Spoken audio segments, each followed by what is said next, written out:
It all began innocently enough, or so I thought. On a drizzly Thursday evening, my phone buzzed with a text from an unknown number. "Nice red scarf. Keeps you warm, doesn't it?" My fingers tightened around the handle of my umbrella. I glanced around the nearly deserted street, my gaze catching on the faint glow of a street lamp reflecting off wet cobblestones, but no onlooker in sight. I rushed home, every shadow and echoing footstep making me jump. I locked the door behind me and tried to shake off the paranoia. Surely it was just a wrong number. The next day, as I settled into my couch with a movie, another message arrived. "That film won't cheer you up. Try something happier." A chill ran down my spine. My apartment curtains were drawn, but I felt exposed, watched. Every creak of the old wooden floors made my heart race. I switched off the film and turned on every light in the house. On Saturday, I ventured out, convincing myself that I was being irrational. A trip to the local cafe seemed harmless enough, but then my phone buzzed again. "You shouldn't take your eyes off your coffee." I abandoned my coffee and fled, my every step hastened by the feeling of invisible eyes on me. By Sunday, I couldn't handle it anymore. I changed my number and felt an immediate sense of relief. I informed only a close circle of friends about the change. Yet just hours later, a text appeared on my screen. "Changing your number won't help. I'm still here." My sanctuary, my home, suddenly felt like a trap. Every corner held potential threats, every window a portal to prying eyes. Determined to take control, I set up security cameras around my house. If someone was watching me, I would catch them. That night I lay in bed, staring at the feeds from the cameras on my phone. Hours ticked by with nothing out of the ordinary. Maybe I was safe after all. But around 3 a.m., one of the camera feeds blacked out. A text message illuminated the screen. "Do you really think cameras will help?" My heart raced, adrenaline flooding my system. I locked my bedroom door and dialed 911. The dispatcher kept me on the line, but as the minutes dragged on, my hope started to wane. Suddenly, the front door creaked open, and my security cameras, now back online, showed a masked figure standing at the entrance. They weren't looking around, but seemed to be staring directly into the camera, almost smiling. "Do you think they'll get here in time?" the incoming message read. Frozen in terror, the last thing I remember before the lights went out was the soft, echoing creak of my bedroom door handle being turned. The next morning, the police found me, disoriented but unharmed, in my apartment. The intruder had vanished, leaving no trace behind. However, they did find something alarming. A series of photos spread across my living room table. Photos of me, spanning months, maybe even years. From moments I remembered and many I did not. It was clear I had been stalked for much longer than I realized. The police never found the mysterious stranger, and I moved far away from that town. Every buzz of my phone still sends shivers down my spine. But now, in my new apartment, under a new name, I feel safe. At least that's what I thought until a letter without a return address showed up today. Inside was a single photo of me in my new apartment, looking out of the window with a red scarf draped around my neck.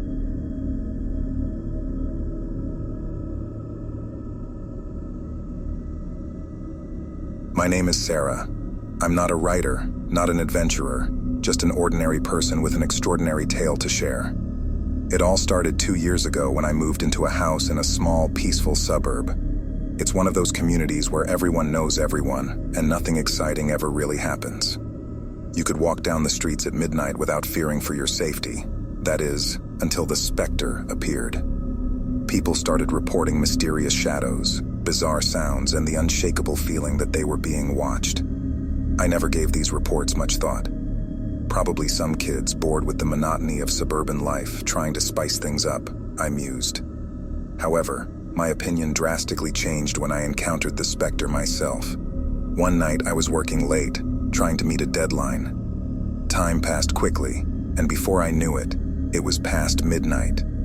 Just as I was about to switch off my computer, I heard a noise, something akin to a scratching sound, coming from the living room. Thinking it was my cat, Oliver, I walked into the living room, but he was fast asleep on his bed. Curious, I checked the front door. It was locked. Same with the windows. I shrugged it off as the creaking of an old house and returned to my room. Around 2 a.m., I finally decided to call it a night. Just as my head hit the pillow, the noise started again, only this time, it was accompanied by a soft, echoing whisper.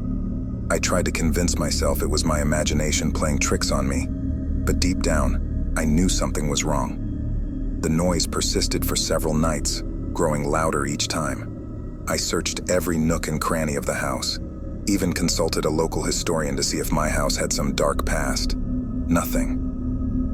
I was on the verge of a breakdown when my friend Emily suggested something: security cameras. She lent me her old set, and I installed them immediately. The first night the cameras were up, nothing happened.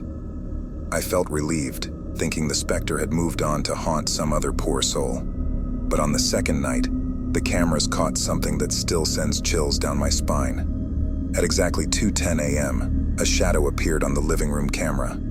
It was an amorphous blob at first, but then slowly started to take the form of a human. No features, just a dark, ominous figure. It seemed to be looking directly at the camera before moving out of the frame. I was frozen with terror as I watched the footage the next morning. I immediately called the police and showed them the footage. They were baffled. They scoured the house, checked all potential points of entry, but found nothing. I even had a priest come in to bless the house, but the shadow kept returning at the same time, night after night. After a month of sleepless nights and endless research, I finally stumbled upon an old news article. It was about a man who lived in my house about 50 years ago. He was a notorious criminal, and the article stated that he died in the living room at exactly 2:10 a.m. The pieces started coming together in my mind. Desperate for a solution, I reached out to a paranormal investigator. He came with all kinds of equipment: EVP recorders, infrared cameras, and other gadgets I didn't understand. He set everything up and we waited. At exactly 2:10 a.m., the shadow appeared, but this time it was different. It seemed agitated, moving erratically around the room. Just then, the EVP recorder buzzed to life. "Get out," the voice echoed, filled with malice. That was the last straw. I moved out the next day and never looked back. The house was demolished a few months later, but I heard that people in the neighborhood still report seeing shadows and hearing whispers. I don't know what the Specter was or why it chose to haunt me, but one thing is for sure. I'll never forget that whisper, that shadow, or that ominous time of 2:10 a.m.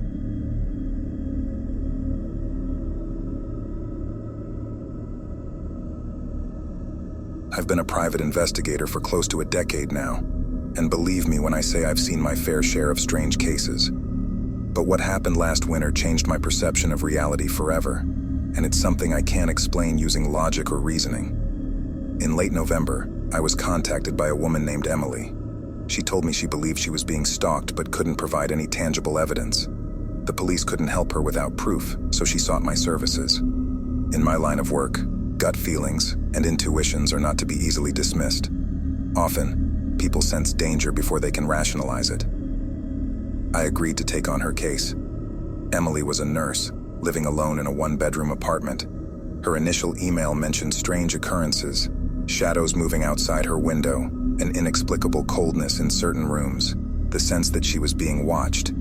She lived in a building with decent security, and the guards never reported anything unusual, making her more desperate and terrified.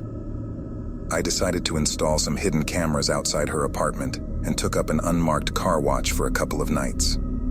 The first 2 nights were uneventful, but on the third night, I noticed a pattern. At precisely 2:17 a.m., a man, hooded and in dark clothing, would walk by Emily's apartment, lingering for a few minutes before moving on. My gut told me something was off about him. My training told me to collect more evidence. I followed him after he left the premises. He led me to an old, almost abandoned part of the city. Here, he entered an old building that had long been subject to urban legends in the community. Local kids called it the Wailing House because of strange sounds reported emanating from it, especially on full moon nights. I had always brushed off these stories as pure superstition, until now. He disappeared into the building. My rational mind screamed at me to call for backup, but my curiosity got the better of me. Armed with just a flashlight and my service pistol, I entered the building. The inside was as one would expect from a dilapidated building, damp, rotting, and stinking of mold. I moved cautiously, listening for any signs of the mysterious man. As I reached the second floor, my flashlight flickered and went out. I cursed silently, relying now on the dim light filtering in through the broken windows. And then I heard it. A whisper, so faint it was almost drowned out by the wind howling outside. The voice called my name. Michael. I froze. How did this person know my name? My instincts told me to flee, but I had come too far. Gathering every ounce of courage, I continued, guided by the occasional whisper that seemed to be leading me through the maze-like corridors. Finally, I reached a room at the end of a long hallway.